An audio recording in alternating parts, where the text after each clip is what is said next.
A juíza Ludmila protagoniza um momento histórico ao reagir com firmeza à nova prisão de Daniel Silveira.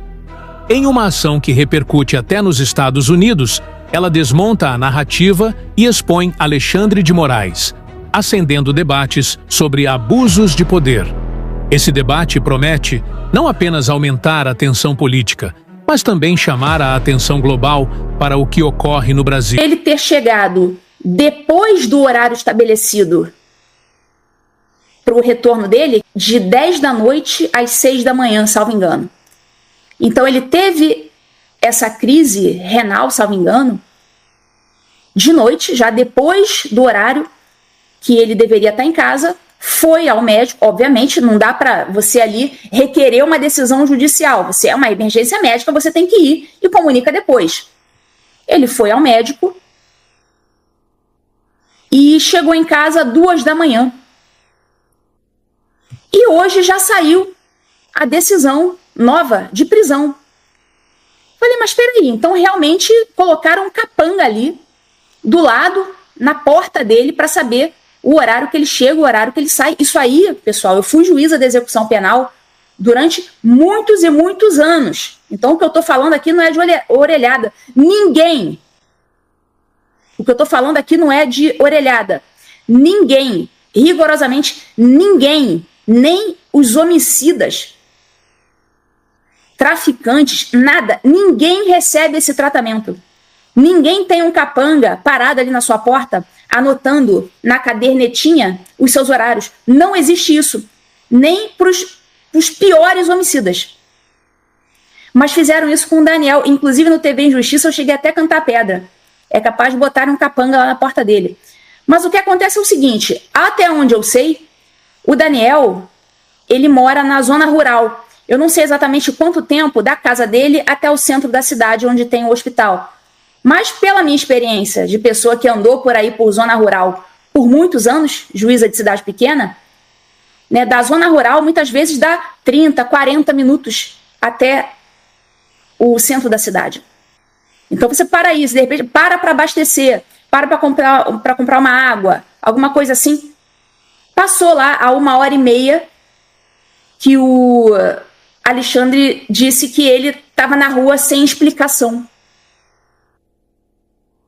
O Alexandre chegou a dizer que ele saiu, ele foi atendido meia-noite e pouca e só chegou em casa às 2 da manhã. Você veja o preciosismo. Quer dizer, se ele é liberado em um determinado horário, aí de repente vai fazer alguma coisa, vai pegar um documento na recepção, aí vai comprar uma água ali na lanchonete, vai para abastecer, não sei o quê, pega a estrada, às vezes é uma estrada de terra, não sei. Eu, pelo menos, quando morava no interior, eu pegava muita estrada de terra. Eu tive que comprar um carro daqueles com tração nas 4 rodas. Não sei se é a situação dele, mas a gente sabe que para chegar muitas vezes nesses lugares rurais, a gente leva ali 30, 40 minutos, até mais. Não sei qual que é o caso dele. Mas o fato é o seguinte, não existe isso. Primeira coisa, tem 2 coisas aqui que eu queria falar. Primeira coisa, não existe isso de pedir autorização judicial para ir para uma emergência médica. Começa por aí. Emergência médica é emergência médica. Você não pode fazer um pedido numa petição para ele apreciar daqui a 2 meses, se apreciar. Isso não existe. Ele vai na emergência, resolve o que tem que resolver e volta. Ele colocou na decisão, o Moraes, olha isso aqui. Logo em seu primeiro dia de livramento condicional, o sentenciado desrespeitou as condições impostas, porque no dia 22 somente retornou à sua residência às 2h10 da madrugada, ou seja, mais de 4 horas do horário limite fixado nas condições judiciais. O horário limite era 10 da noite. Só que ali, segundo o Daniel, segundo a defesa, era uma emergência médica. Então, isso aí não é cabível. Você vai, é atendido e depois você justifica. É assim que acontece. E ele falou, olha, o Moraes, o sentenciado, sem qualquer autorização judicial, teria estado em hospital no dia 21 de dezembro.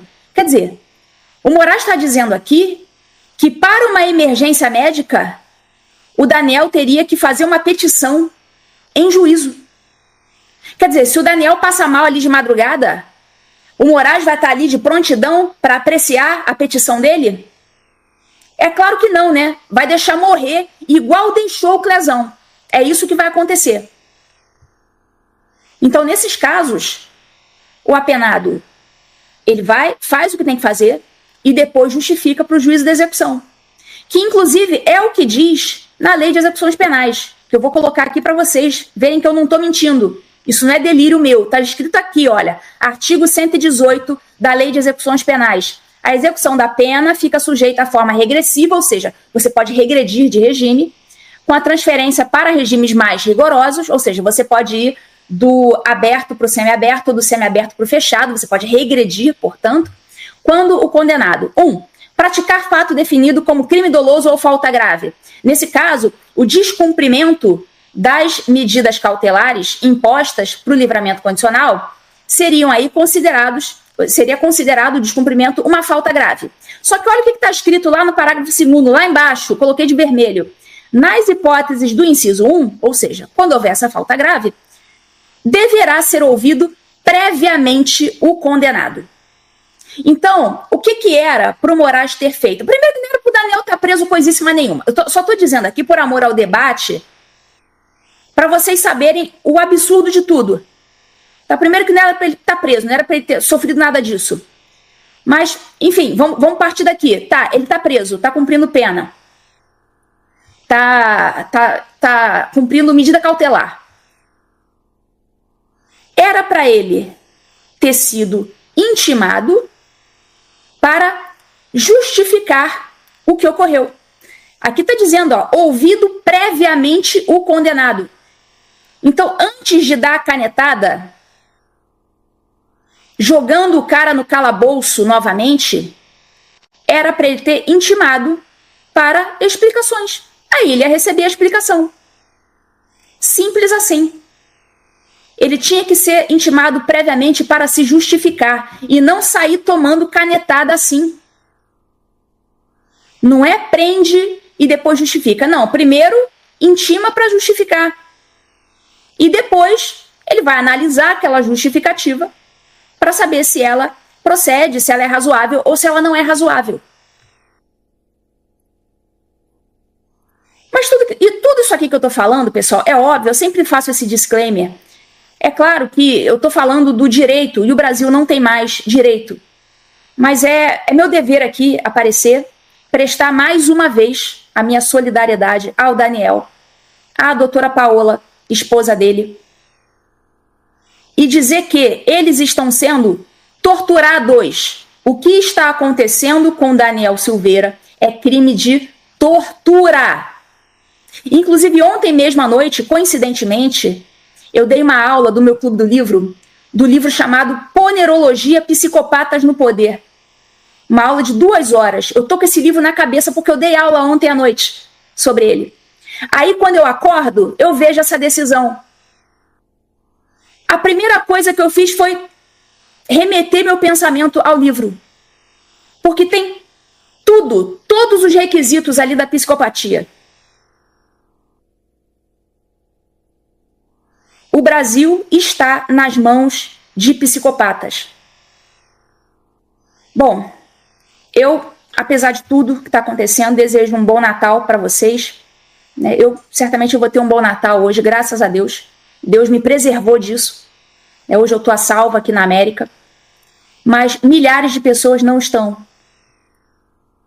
E não é porque eu estou a salvo que eu fico tranquila. Tanto que eu estou aqui, noite de Natal, estou aqui até atrasada para o meu evento, mas eu não podia deixar passar sem gravar esse vídeo, sem prestar minha solidariedade, sem prestar esses esclarecimentos.